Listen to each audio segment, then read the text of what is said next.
Well, good morning, family. So, thinking about lion's roar, because the scripture we're going to get into this week in Amos talks about a roaring lion. And there's a lot of other stuff that we're going to get into on Sunday, which you don't have to be there to find out about. But one of the things that I looked at, I actually have some stats in front of me to read off to you here. It's kind of crazy. I know you've heard about a lion's roar.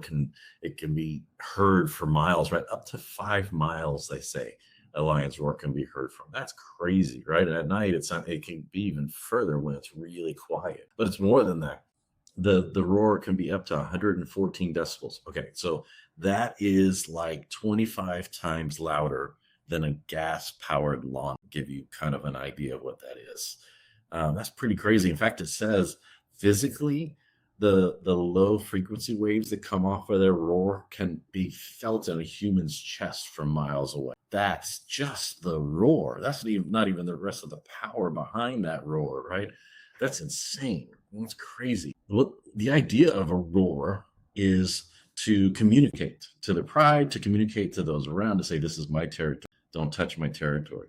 Well, let me tell you something that you're not going to want to hear. The lion's roar. In our world, the lion's roar, and the roar is a warning that it's coming. Because the reality is, there are, as we've been starting to talk about this past week, there are consequences for actions at the end of the day.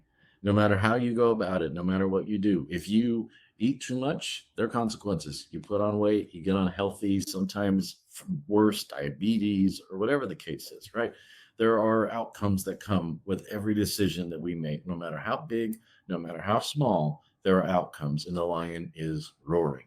And I don't want to hear the roar, but at the same time, I earned it. You earned it. We earned it. The world earned it. The lion is roaring, family, and we need to be hearing what the lion is trying to tell us. We are part of his. We are part of his family, and he's communicating to us as his followers, as his family, that he has actions coming, and that we need to be prepared and we need to be sharing with. Fearing God is a healthy thing. And we're going to talk a whole lot about that on Sunday. I love y'all, and I will see you then.